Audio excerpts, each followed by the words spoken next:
This KFAN podcast is sponsored by Builders and Remodelers, exclusive Twin Cities provider of Elements Windows. Get the highest quality windows at unmatchable value. Visit buildersandremodelers.com for more details. And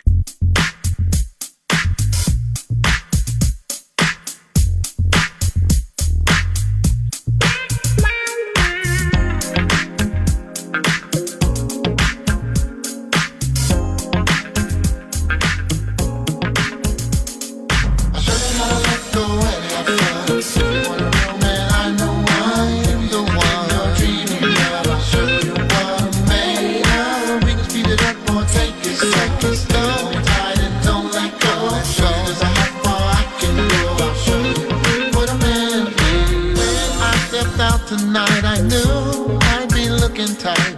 Thought no one would catch my eye, and then came you.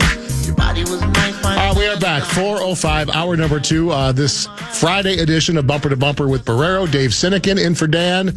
He and JG taking some time off over the next, week or so. JG will be back in this chair. Well, not literally, but he'll be back hosting next Thursday from the Final Four in San Antonio.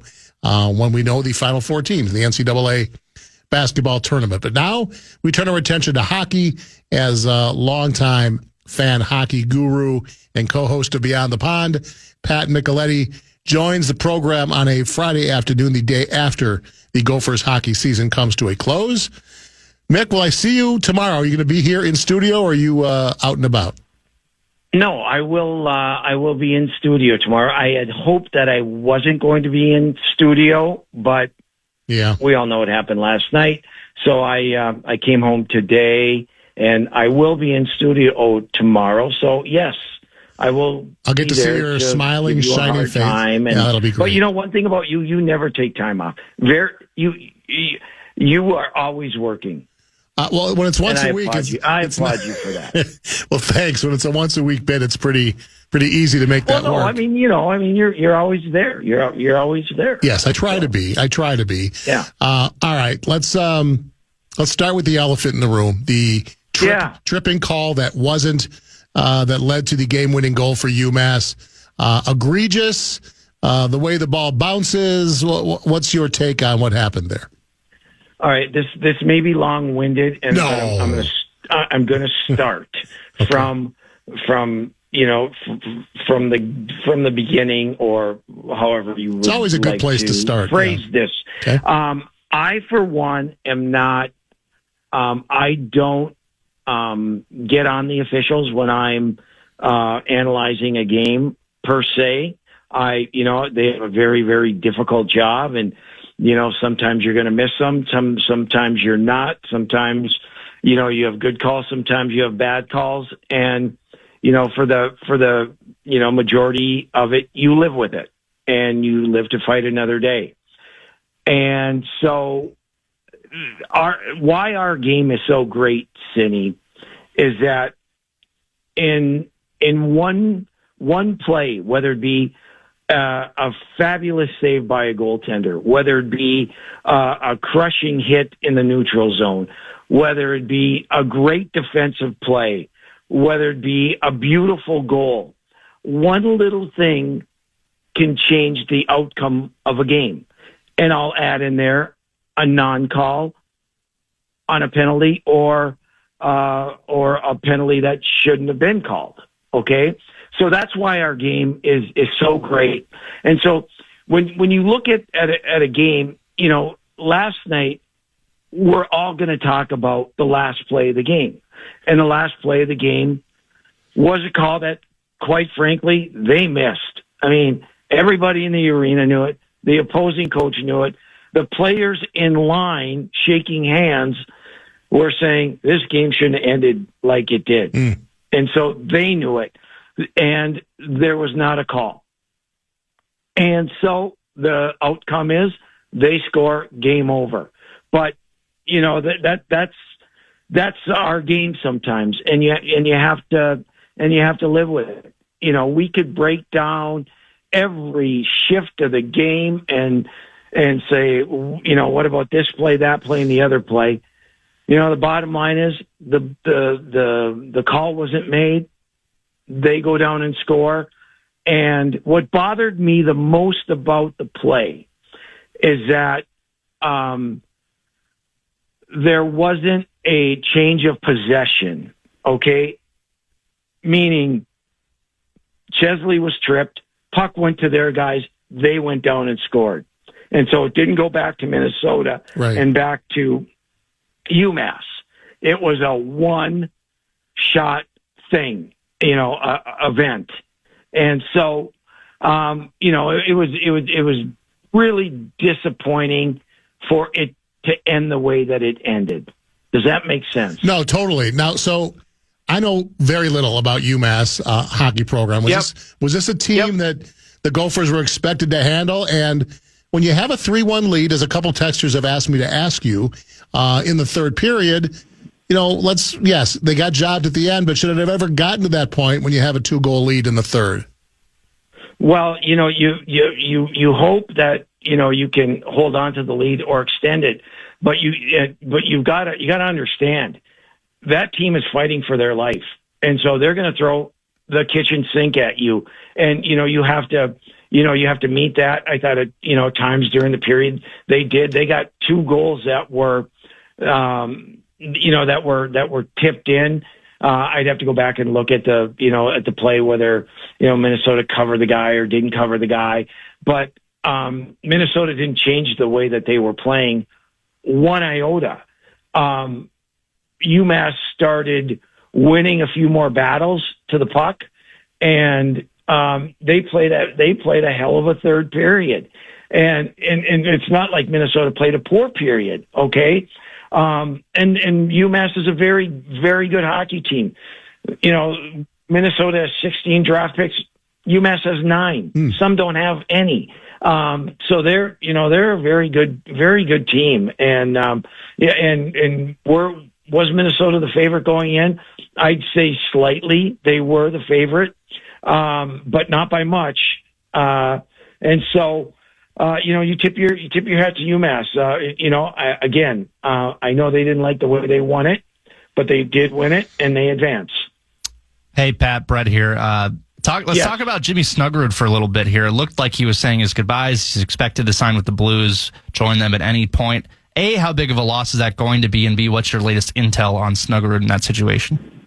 Well, my intel is I don't know. I would, if I was a betting man, I would guess that the Blues are not going to want to have him potentially become a free agent in August. And so that would be the case if they don't sign him. So I'm assuming that he will probably move on. I don't know about anybody else. There's talk of a few other guys that potentially will leave. And anytime you lose a guy like Snuggerud, who, his shot is certainly NHL ready. The Blues are hot. They could probably use a goal scorer or at least some insurance in case someone goes down. So I would expect that Jimmy will sign. He almost did at the end of last year. But I tell you what, he put his heart and soul into the team and into winning, and wanted nothing more than to win a national championship. And so that's just simply, listen, I'm pretty close, with those players on the team, from a personal perspective and getting to know them. And he was heartbroken last night at the end of the game and it was really down. So, this one stung for him and the rest of the team.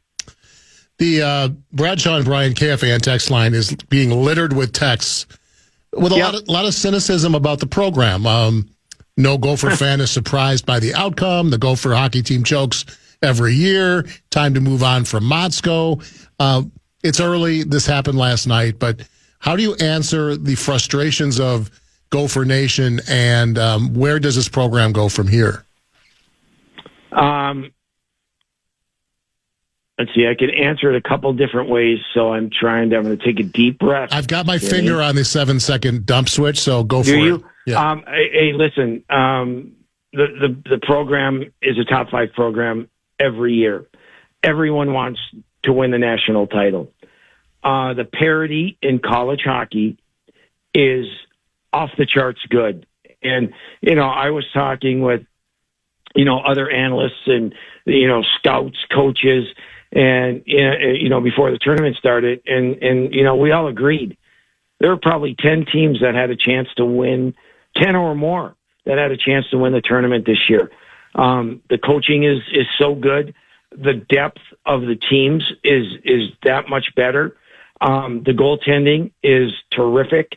And once you get to a 1-game playoff, it's awfully hard to win. And,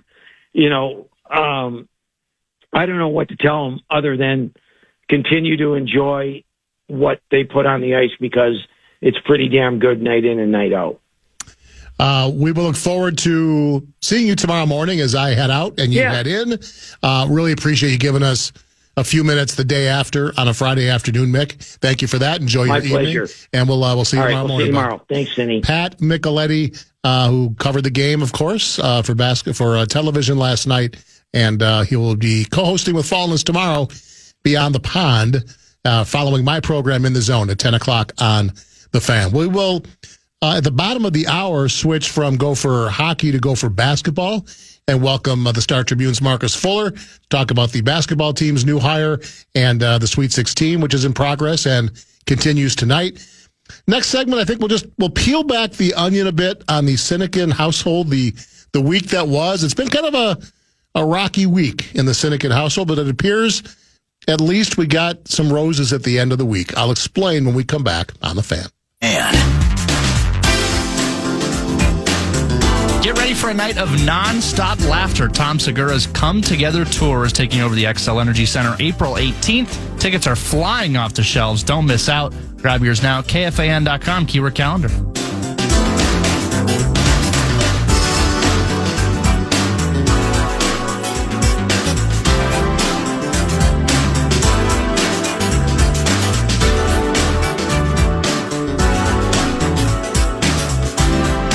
We're back, 4:21 on a Friday afternoon. It's the Bumper to Bumper with Barreiro program. Dan out for a bit. Dave Sinekin sitting in today. Brett Blakemore with me. Got a couple hours or so left on today's program. Wolves basketball tonight at 7. Wolves and Suns. Wolves finally back in action after being off since Monday. A rare blowout loss to the Indiana Pacers. They're back in action tonight.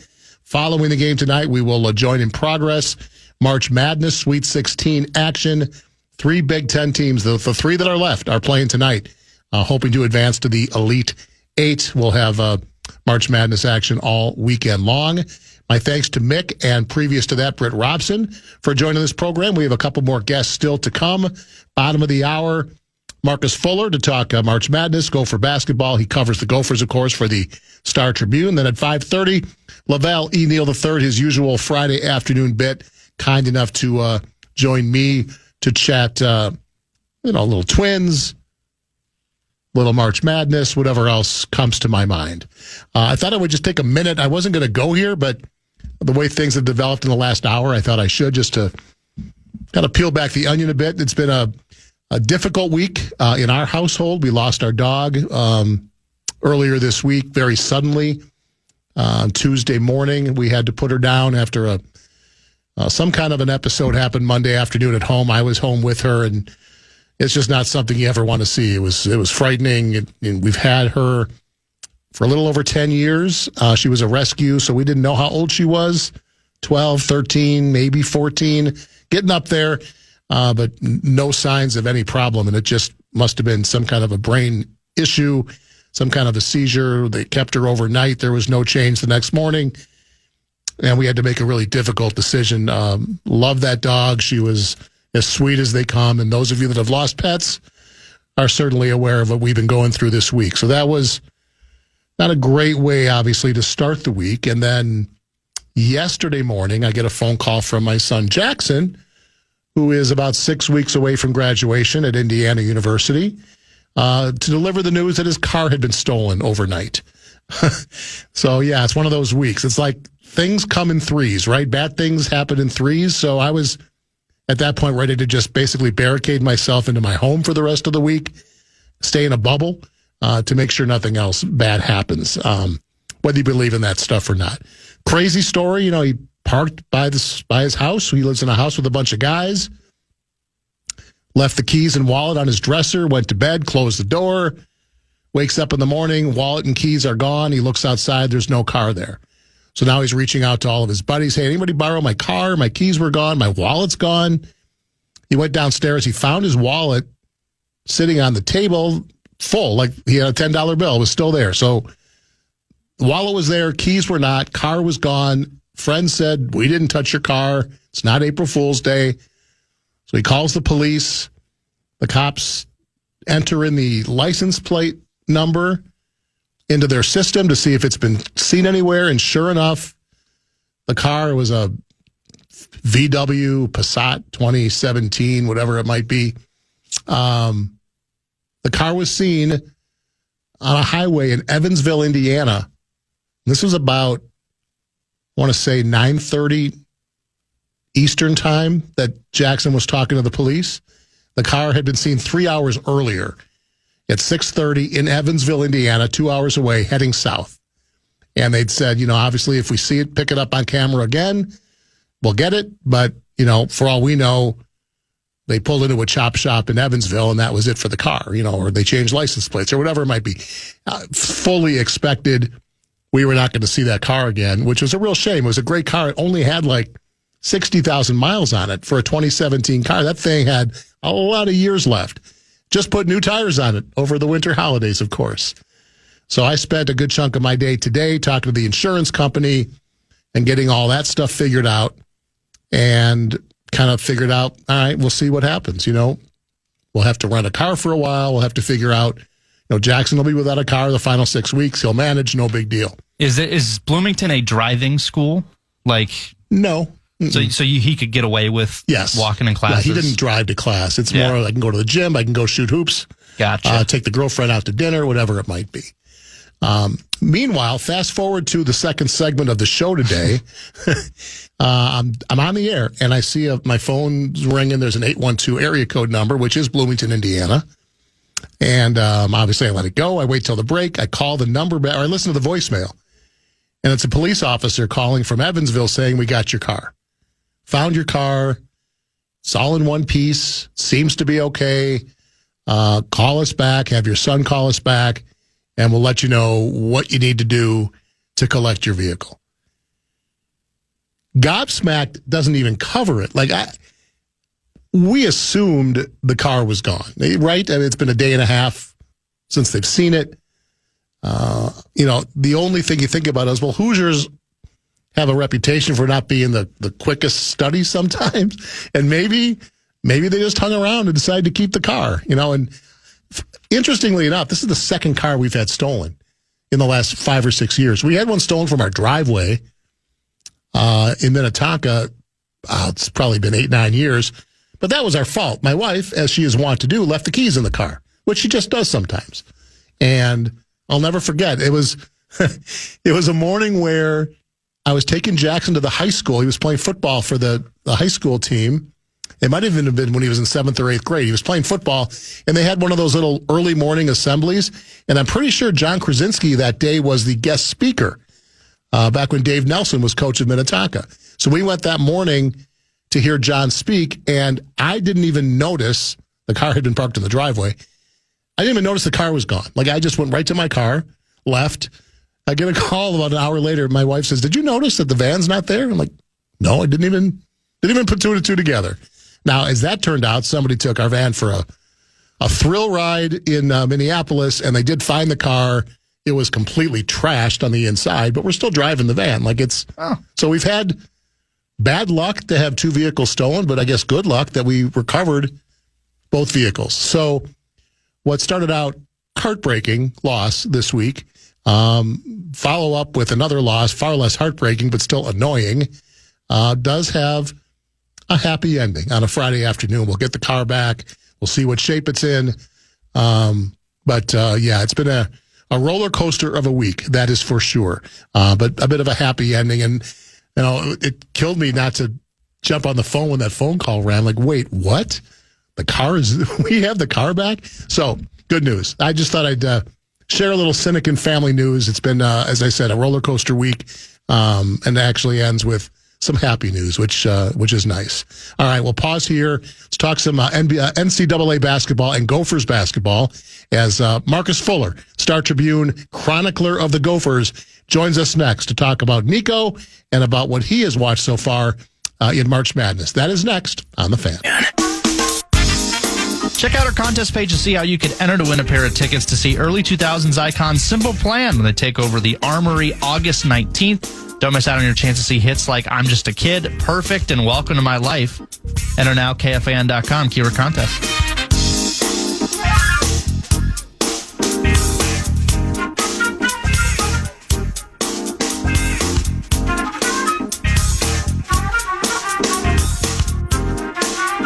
We're back 4:35 on a Friday afternoon, which means we're about 90 minutes or so away from March Madness resuming. Sweet 16 action tonight. You'll hear some of the late game coverage following Wolves basketball on The Fan this evening. Let's welcome a gentleman I really enjoy his coverage of Gophers basketball on the Star Tribune and StarTribune.com, Marcus Fuller. Kind enough to join us on this Friday afternoon. Marcus, how we been? Pretty good. Thanks for having me. Yeah, always a pleasure, my man. I know you enjoy watching these tournament games as much as I do, and we've got 3 Big Ten teams in action tonight, 2 of them in Michigan and Purdue facing number 1 seeds. Do you have any sense that either of those teams might put a scare into either Kelvin Sampson or Bruce Pearl's squads tonight? Well, I have to say that I don't need Purdue to win that game because I have Houston going all the way. So I feel like if you look at the way the Big Ten went this year, I would say Purdue was the favorite early on. I don't think they've had the season that everyone expected them to, but here they are, right in the mix to go to the Elite Eight without Zach Edey. I think it's pretty amazing to see maybe one of the best, if not the best, player that they've ever had graduate, 2-time Player of the Year, and they're back in this position. Yeah. And I think a big part of that is Braden Smith, the Big Ten Player of the Year, their point guard.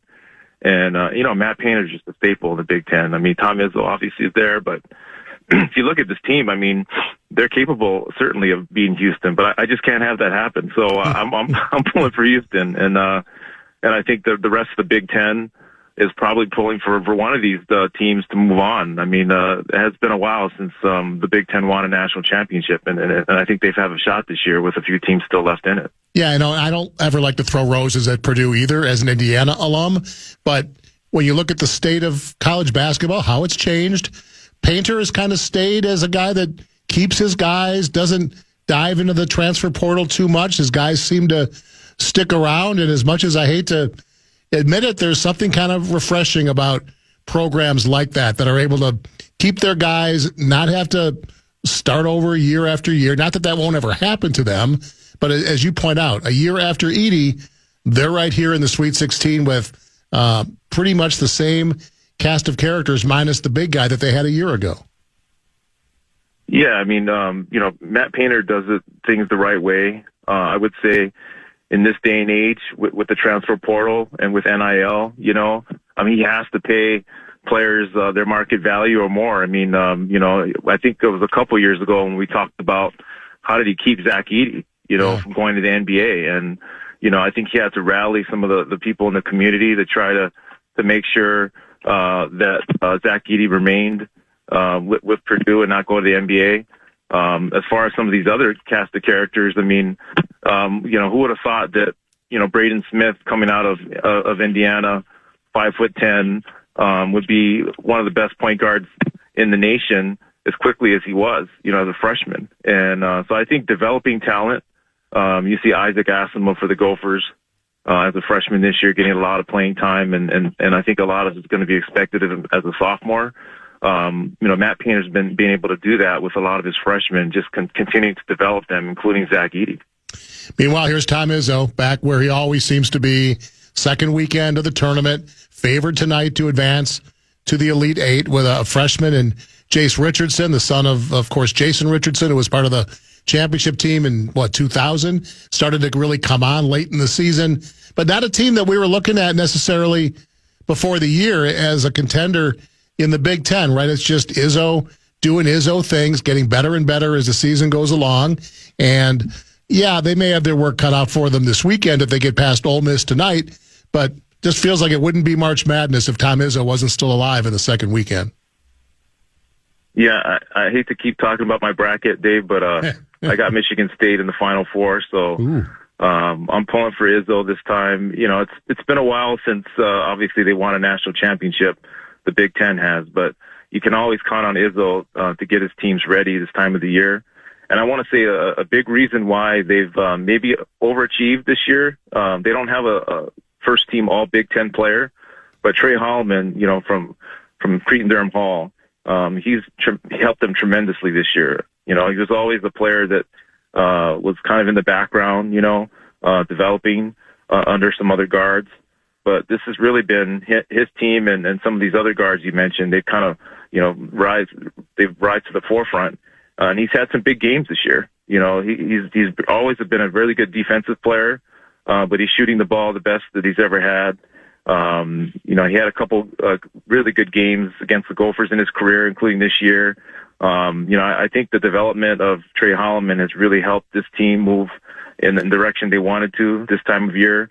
They don't really have a traditional, like all Big Ten post player, but they're getting a lot of production out of their interior defensively and rebounding, and those are always staples for Tom Izzo's teams. But I think they're going to go as far as the guards are going to take them. Yeah, and Holloman is such a steadying influence for that team. He just always seems to make the right play when the game is tight.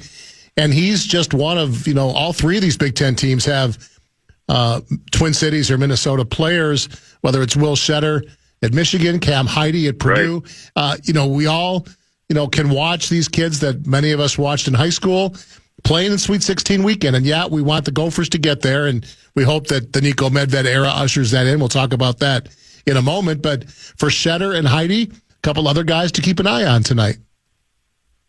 Yeah, I mean, I think both of them, you know, we mentioned Matt Painter and just, you know, the old school approach, right, to recruiting. You get high school kids in there and you develop them. Will Shetter in Michigan, you know, he's a Stewartville guy, really productive high school player in Minnesota, but, you know, playing outside the Twin Cities, we didn't really get to see him too much. Didn't play for a high profile AAU team, you know, the Minnesota Heat. Played for actually Johnny Tower and the Minnesota Heat when he was coaching his son there. And, you know, he goes to Michigan kind of as a surprise. I think probably a lot of people in Ann Arbor didn't really expect him to maybe even stick around because he wasn't getting a lot of playing time early in his career. But he's been perfect for them. You know, really good Big Ten post player, physical, but he can also shoot the ball. And I think he's been a good leader for them. Just he kind of helps them, you know, a lot of the transfers have come in there and they don't really know the culture in Ann Arbor. And I think he's helped kind of maintain that after Juwan Howard obviously was fired and Dusty May came in there with a lot of different transfers. You know, he's been the staple there for a few years now. And yeah, I mean, he's one to root for sure. We finally got our first overtime game of the tournament last night. Oh my gosh. That one was unbelievable. But overall, we haven't had, you know, a lot of buzzer beaters, some of the big Cinderellas. What has been your overarching theme or thoughts of what we've seen so far? And obviously what we saw down the stretch between Arkansas and Texas Tech was exactly what we want to see in March Madness. Yeah, well, you know, we have to thank Maryland a little bit for getting Nico Medved here. Right. I think that was the first real big you know, March Madness type moment, right? Derek Queen hitting the buzzer beater to knock off Colorado State, really was a lot of people's pick, you know, over Memphis, but, you know, them being down the stretch there with a chance to beat Maryland, you know, I think everyone thought, after their point guard hit an incredible 3-point shot, that Nico Medved would probably be the Colorado State coach this week, coaching in the Sweet 16. Yeah. But it didn't happen. And so that was probably one of my best memories of the tournament so far was just, you know, I feel bad for Colorado State and Nico, but he's here now. And, you know, Derek Queen and hitting that shot as a Big Ten freshman of the year. But yeah, you talk about that Arkansas Texas Tech game. I mean, there was a lot of eyes on that game, obviously, with Elijah Hawkins, next Gopher point guard playing for Texas Tech. Kerwin Walton, a shooting guard for Texas Tech, both starters, that with Minnesota ties. He was obviously at Hopkins. And, they didn't have the best of games, Hawkins and Kerwin, but, they're playing great defense down the stretch, forced overtime, really good on-ball defense by Hawkins, and then an incredible shot by Williams to finish off the overtime. And, I keep shouting out my bracket, but I had Texas Tech in the Elite Eight. So usually people are yelling at me at this time of the year, sending me emails saying why my bracket was terrible. But so far, so good for me. Now, a long way to go, my friend. There's a lot of basketball left for your bracket to get busted. You mentioned Nico and the way that game ended. Heartbreaking for Colorado State after they hit the big three to go ahead, and then we all know Queen traveled. I think we all know. I guess there was some controversy about it. It certainly seemed cut and dry to me that he got the extra step, but we'll let that go. What it meant was that the Colorado State season ended. That put Nico Medved in play. I think we all understood that the Gophers had targeted him. Maybe a deal was already, wink, wink, consummated. It happened so quickly. We saw the same thing with Richard Pitino after New Mexico got eliminated. Within a day, he's now moving to Cincinnati as the Xavier coach in the same conference with his dad. It is the way it works, but it just seems remarkable. My alma mater, Indiana, did the same thing with West Virginia's coach, Darian DeVries. The speed with which these deals get consummated obviously lead us to believe that, the two sides have been down the road for quite a while. I'm sure you've had a chance to talk to Nico, get a feel for his first couple days in town. What's your sense on where his head's at in this whirlwind week and what this future of this program has in store with Nico at the helm? Yeah, I mean, just what a couple weeks for him, or a few weeks. I think they were on the bubble, to make the NCAA tournament. Yeah. They won the Mountain West tournament championship that got them in. And, I did see him at the coaching introduction on Tuesday. And his wife, Erica, she's a very nice lady. I had not met her before, and she approached me and said, I saw that you picked Memphis. She said, interesting choice, and she called me out for that. And, but I think that the coaching carousel is something that a lot of these head coaches are used to. I know he's talked about the fact that his players, they did a really good job of, focusing, and he did as well on the season with Colorado State and finishing it out. But yes, I mean, he's a Minnesotan, from Roseville. Obviously he was a student manager here and coached the Gophers as an assistant. So I'm sure he's had his eye on this job since he first started in the business. And, Clem Haskins' disciple. I think he understands that this is the right time for him. I mean, he's been to the tournament 3 out of the last 4 years with Colorado State. But they're the Mountain West, and this is the Big Ten.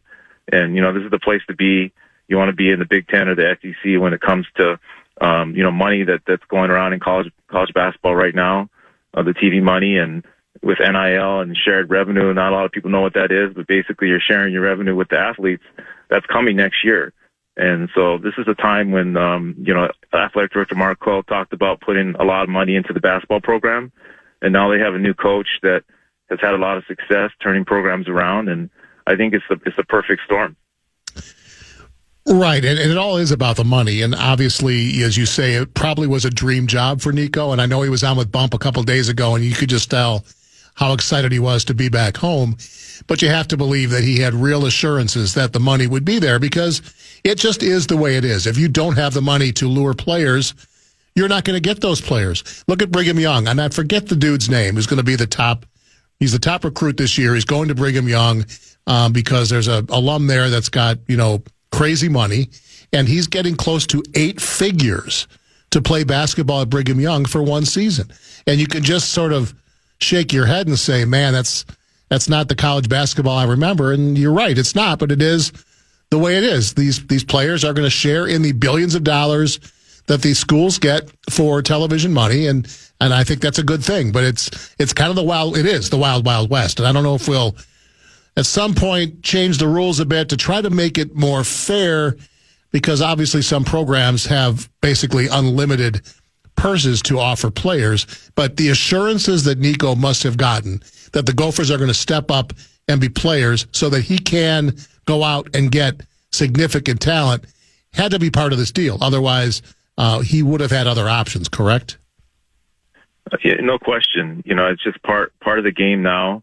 One of the reasons why Ben Johnson was not able to succeed here is because he wasn't able to retain his players. I just mentioned Elijah Hawkins. He's in the Elite Eight with Texas Tech. Pharrell Payne, a couple baskets away from playing in the Sweet 16 with Texas A&M. He had an incredible tournament. I believe 25 and 26 points in back-to-back games. So you put those two players on the Gophers, and that changes a lot of things this year. Cam Christie obviously is in the NBA, but he has gone back and forth from the G League, and who knows, if they had the right NIL situation, he might still be a Gopher as well. And so you can't look back and say, hey, what if and what would happen if Ben kept those players? Now it's Nico Medved's team, and yes, I'm sure during the process they were able to reassure him about NIL, but at the same time he had to come out here and excite the fan base, and I think he's done that already. I've heard Dinkytown athletes, the collective for the Gophers, have had their best few days ever for men's basketball, and that's all the energy and the excitement generated from Nico. And obviously, he's got a long way to go to put his roster together, but it's a good start with the collective and the energy that he's brought to NIL there, and then obviously shared revenue next year. It's good to hear. We're talking with Marcus Fuller, who covers the Gophers for the Star Tribune, StarTribune.com. Let's talk about that roster, which lost another player to the portal. Should Brennan Rigsby be granted another year of eligibility, he is going to play elsewhere. He had a nice kind of coming out party late with a couple of really nice performances. Had a lot of fans scratching their heads saying, where has this kid been? Why hasn't he gotten minutes? He's going to move on. Correct me if I'm wrong. Isaac Asuma and Grayson Grove. Those are the two players currently that make up and comprise the Gophers basketball roster as we sit today, correct? You are correct. And, it was kind of by design. Ben Johnson put together a team that was mostly senior driven. Obviously Dawson Garcia, amazing career with the Gophers, and Parker Fox. I don't think he has a 10th year, but I'm sure he'll let us know if he's going to be back. But yeah, I think this team was built a certain way. Obviously he was burned by the portal a year before, so he tried to get older. And so I think that, whether it was Ben coming back here or Nico now, this roster was not going to have a lot of returning players. And, it was important for Nico to solidify those freshmen. Grayson Grove did not play this past year, he redshirted. But Isaac had a really good freshman year, played a lot of minutes. So I think the next year for him, his sophomore year, is a big step, especially with the way that Nico Medved develops his guards. And, I think that they're going to have to hit the portal, but you also have to see if, some of his Colorado State players follow him from Fort Collins to Minneapolis. So the portal opened up this past Monday, and, we've had some crazy things happen, like Scottie Pippen's kid entered the portal and his team is playing in the Sweet 16. And now he's no longer part of that program. It's remarkable to me that he wouldn't wait and play with his team. But we're going to see some of that. And I heard Bruce Pearl talking about the decision they made to open it as quickly as they did. There's only 16 programs still playing basketball. The vast majority have been done playing for a couple weeks. And in his mind, it's not fair to the kids to make them wait all the way until the end of the college basketball tournament. But it is going to open things up where things are uncomfortable for some programs. How do you feel about the way college basketball has handled this? I'm of the opinion I'd wait till the tournament's over. I understand that might be a pain for some people, but for coaches that are still coaching their teams to have to start thinking about contacting players and keeping their own players' minds on the task at hand to try to win a championship, it just feels wrong to me. I understand what Pearl was saying. Most players have been done for weeks, but it just makes things kind of uncomfortable, don't you think? Yeah, just look at the situation with Nico, taking the job on Monday. It was the perfect time for him because the portal opened on Monday. Obviously the Gophers had no control over that. He lost on Sunday, but, I think there's a lot of players that just have their minds kind of set before the season is over on what they're going to do. And I think the closer they can make it to the end of the season for most of Division I basketball is why they set the date and when they did. Obviously it's a good situation when your team's still playing and you have a chance to maybe make a run in the NCAA tournament. But even, as you said, with Pippen's son, if you have a team that's making a run in the tournament, you might not be a huge part of that team and have already made your mind made up during the season and what you're going to do. And, the hardest part, I think, is for these coaches to set their rosters for the following season. With the NBA draft was always a factor, and obviously the transfer portal now. And the window is a lot shorter than people think. April 22nd, I believe, is when it closes. And again, that doesn't mean that there's players that if you put your name in the portal, they could still pick a program well after that, even during the summer when teams start practicing. But they have about a month, to put their name in the portal. And that's a big decision, but you're seeing, I think, thousands of players already in, and it's barely been a week since it's been open. Thousands of players. It's unbelievable. And obviously that's the priority for Nico. Does he have a staff put together yet? And how quickly, you said players have a month. That doesn't mean they have to decide in a month. How quickly do you think we're going to see a roster start to fill out? Because it's going to be the wild, wild west here the next couple of weeks, right? Well, the key for Nico is hiring a staff. Dave Thorson obviously was put on the spot during the introductory press conference. I asked Nico about his retaining any coaches, and he immediately, talked about Dave, and Dave happened to be there and gave the thumbs up that he's joining them. And, that was definitely the thought going in with the connection they've had for so many years. And it's important, to have some continuity right away. So Brian Cooley is another coach that was at the press conference. He is following Nico from Colorado State. So those are two coaches that he has right now. I'm sure helping him as much as they can, recruiting the portal and trying to see what the interest is like for players to join the Gophers. He has a lot to sell. He just played in the NCAA tournament. His style, the fact that he's won. Obviously, Nick Clifford was a player at Colorado State, a senior who looks like an NBA prospect, and David Roddy was drafted just a few years ago. Yeah. So again, the Gophers haven't had a lot of success recently, but Nico has, and he has got some coaches that can recruit for him. So I'm pretty sure that he's hitting the portal hard, and I wouldn't be surprised if in a week or so that this roster is starting to be put together from the portal. We'll let you go with this. You've given us some thoughts about how your bracket's doing. Who you got going all the way? Yeah, I got Houston, but I've talked about them so much today that I'm afraid to watch the game.